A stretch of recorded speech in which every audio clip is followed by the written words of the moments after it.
I will say it's kind of odd. This is the second time in the last 3 weeks that someone has said the word pointy-headed right before I came up to speak. Fortunately, at least one of those times said I was not pointy-headed, but the other time I was a pointy-headed economist. So I will try not to be too pointy-headed today. I will talk about we have kind of a bad cop, good cop thing going on here, I suppose. I'm going to be talking about deficits and the prospects for the near term, and think we then get the good cop to talk about financing options for the long run. Although my bad cop will not be that bad, my overarching message is that we do have room in the budget, even with the situation as bad as it is today. We still have room to invest in infrastructure, in a lot of the projects you heard about earlier this morning. Let me just start off by saying that there will be, you will hear from people, walking around on the Hill here, that infrastructure spending will be too slow to impact the economy.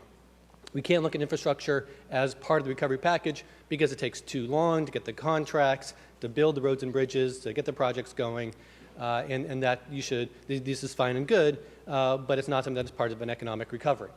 I think that's wrong for a number of reasons. A couple reasons right now, I'll just mention quickly. One, the recession is not going anywhere anytime soon. And I'll show you some data on job losses from the last 2 recessions to give you some evidence about how long it will take to actually recover. Recessions are not quick things. They last for a long time. The second point is that we do have examples of success when it comes to implementing infrastructure investments relatively quickly. If you look at the bridge that collapsed in Minneapolis just over a year ago, the bridge collapsed in August. They were pouring concrete this past winter, and there's currently traffic on the bridge today. So they went from a collapsed bridge to a fully functional replacement in just over a year. So we have examples of when you can do infrastructure investments in a very quick way. Secondly, there'll be those that say that we just passed $700 billion bailout for the financial markets. We have hundreds of billion dollars more sunk into AIG, Fannie, Freddie, and others, and that there's no money left. Sorry, go home. There's no money left. We're broke. In fact, that's not right either. In fact, I'll show you some of the data today that deficits and debts are within historic norms, that we are not at some kind of a crisis level when it comes to both deficits and deficits. And furthermore, now is not the time to worry about deficits. When you have an economy that is in recession, that is precisely the time when you might want to run higher deficits and perhaps increase the debt slightly. But that's not the time to worry about it. Finally, there's going to be those who will say that we need another round of tax cuts for businesses, be it accelerated depreciation, be it corporate tax cuts, and that's the way to stimulate the economy. And I think the evidence is fairly clear on this. We tried that once. We had $50 billion worth of accelerated depreciation provisions that was passed in January. They did not have a tremendous impact. And the evidence shows that investments in infrastructure can be 5 times as effective as corporate tax rates or accelerated depreciation for businesses. So I think the evidence is fairly clear out there on the economics that infrastructure investments is both good for the long run as well as good for short-term recovery. So let me flesh out some of what I mean here. And I apologize, this might not be big enough for people in the back to see. I'm happy to give hard copies to people afterwards if you want extra copies. We'll get it up to our web page too. That's probably better. We'll get it up on the web. So a quick overview of what I want to talk about today is to briefly talk about the economy with a focus on the job market, to give you a sense of how long it takes the economy to recover when you hit a downturn. I want to talk about federal revenues, both the history and composition of those revenues, and I'll look at the near term in terms of the impact of the bailout, the impact of the recession, and the impact of a recovery package. And finally, talk briefly about the recovery package and what I might call the bang for the buck. How effective are various forms of economic stimulus when it comes to stimulating the economy? So let me end with the bottom line, or start with the bottom line. The job weaknesses will persist likely for 2 to 3 years going out into the future. Current deficits are within historic norms and are stable. Economic downturns will increase the deficits, but that'll largely be on a temporary basis. Deficits are okay in a recession, and recovery will improve the situation going down the road. And finally, a well-designed recovery package can stimulate the economy and create jobs in the short run and can address long-run needs at the same time. So, as an economist, if I don't show you at least one graph, they take away my PhD. So I'm going to show you several graphs just to cover my bases. This is what recessions look like. This is a graph of the total non-farm employment. This is a broad measure of the total number of jobs in the economy from 1985 to 2008. So you see this covers the last two recessions.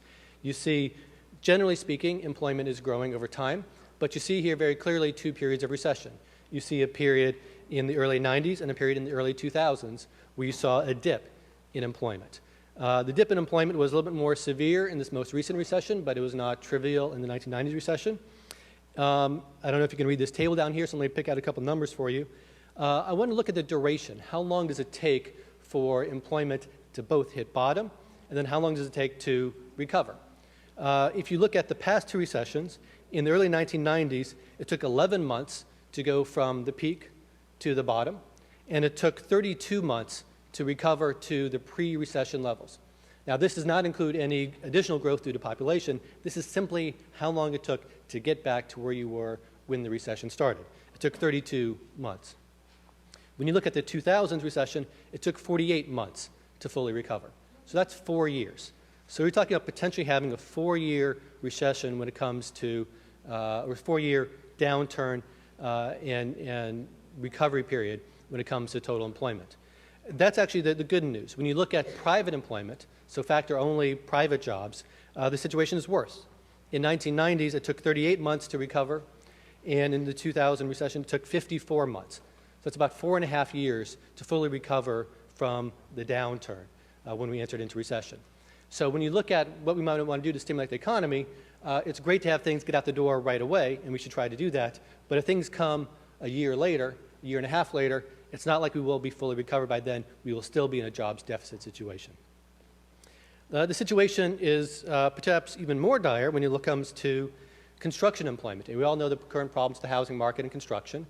That's borne out. In the early 1990s, it took 74 months for the construction industry to recover the total number of jobs. In the 2000s, it took 3 years to fully recover the number of jobs, and that was in the midst of a job boom. That was in the midst of a construction housing boom. It took 3 years to recover. The current situation, we're not going to see a housing boom anytime soon, I don't think, and so it's likely to be even worse than that. So again, we see a number of years we can expect to see jobs below peak levels. So let me turn now to deficits. Just a really quick history of where we've been over the last, in this case, 70, 80 years or so. This is a graph that shows both revenue, which is the blue line, and outlays, which is the red line. You see some noticeable features here. You can very easily pick out World War II. That's the big spike in red, which is around the 1940s, where we saw huge increases in outlays. Another feature is you see that both outlays and revenue as a share of the economy have been roughly stable for a long time. You see these numbers bouncing around roughly 20% of GDP over the last 30, 40, 50 years and even longer. You do see a couple other features here. You see in the mid-1980s, you see outlays outpaced revenues. That was the increase in deficits during the Reagan administration. You see in the mid-1990s a very short period where the blue line exceeds the red. That was the surpluses under President Clinton. And then you see the return to deficits in the 2000s. And this is what it looks like when you look at the deficit. So subtract the two lines, you get the deficit. Again, you see a couple noticeable points here. You see the big deficits in the 1980s, and you see a return to, you see a surplus in the late 1990s and a return to deficits in the 2000s. What this adds up to is a look at the federal debt.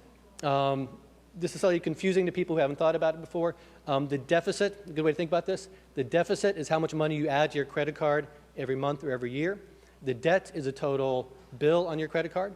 When it comes to economics, what mostly matters is the level of debt. How much debt do you have on your books? The deficit will obviously add to that, but the debt is what most economists think as being the more important factor when looking at the long-term sustainability of deficits over time.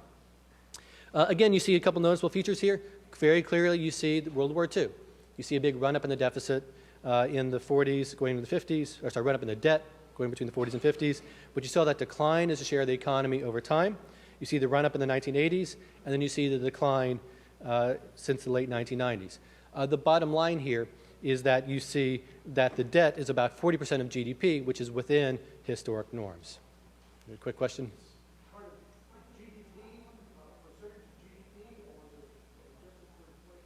This is as a share of, yeah, I'm sorry, this is as a share of GDP. So this is implicit in there is an inflation correction. It just depends on how you divide it. The debt can go down for two reasons, and go down because you are running surpluses, or if you have the economy growing. And so if you have the economy growing faster than you're adding to your debt, then you're going to see that in a decline in the debt-GDP ratio. A good way to think about this is, ask yourself the question, is a credit card bill of $50,000 a big credit card bill or a small credit card bill? Well, to me, it's a huge credit card bill, and I'm sure it is to most people here. To Bill Gates, that's nothing. Okay, so what really matters is your debt or your deficit as a share of the economy, because that is a measure of how well you can pay off or how quickly you can pay off what debt you have and how sustainable it is. Again, a $50,000 credit card bill for me is not sustainable. To Bill Gates, it's perfectly fine. Let me turn now quickly to the composition of the federal revenue. This is looking since 1947 at where the money comes in as a share of total revenue raised. Really, the federal tax base is based on income taxes. Federal income taxes accounts for roughly half of, individual income taxes accounts for half of all federal revenue. Social insurance receipts, this is primarily Social Security payroll tax, has been a growing share over time, which is the slightly less dark line on this graph. Corporate income taxes have been declining as a percentage of total revenue, and excise and other taxes have been decreasing over time as well.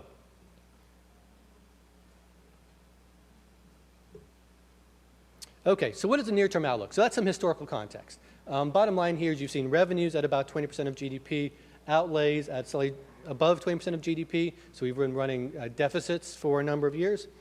And you look at the debt as a share of the economy, it's roughly 40% of GDP, which is slightly lower than historical averages, but again, well within historic norms.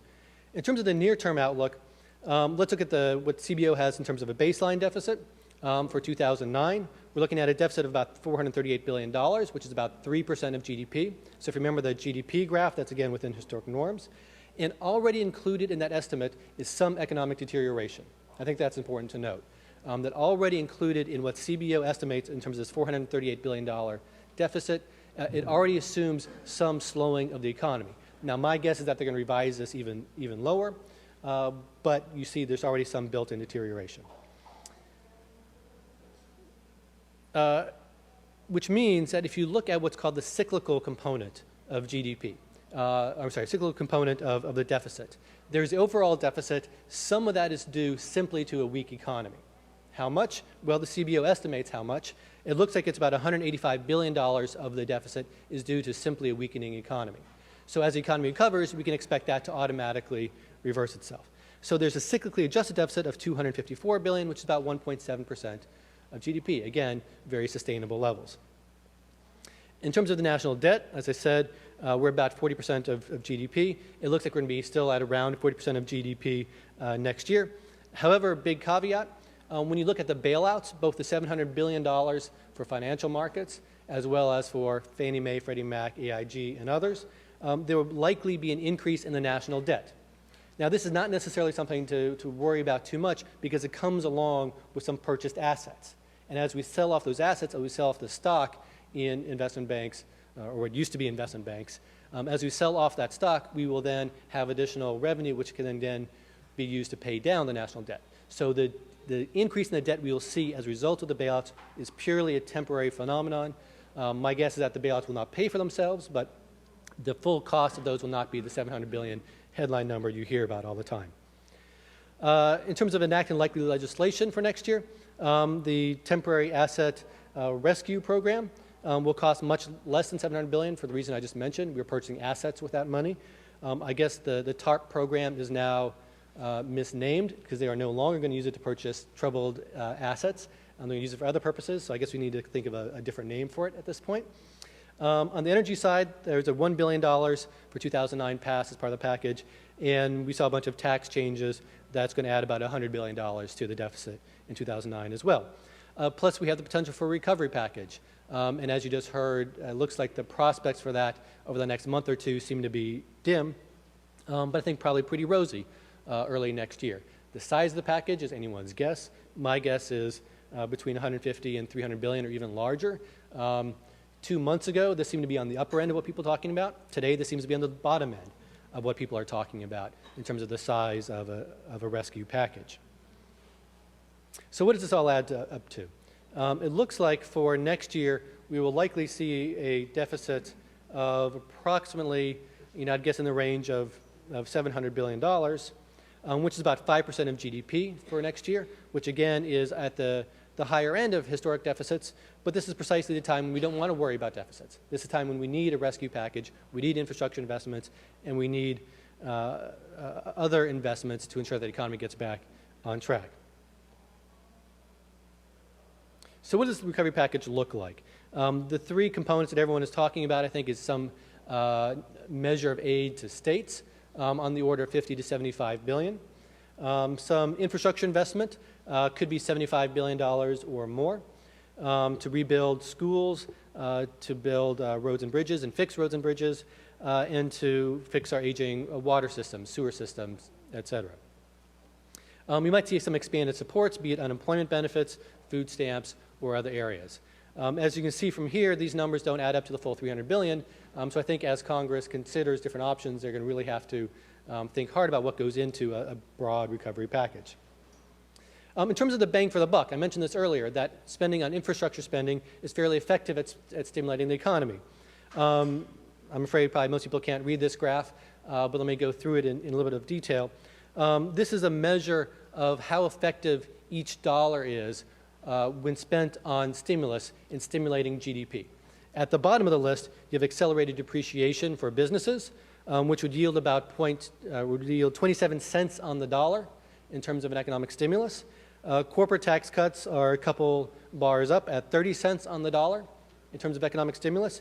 As you go higher on this list, you get things, non-refundable tax rebates give you about a buck for every dollar you spend on stimulus.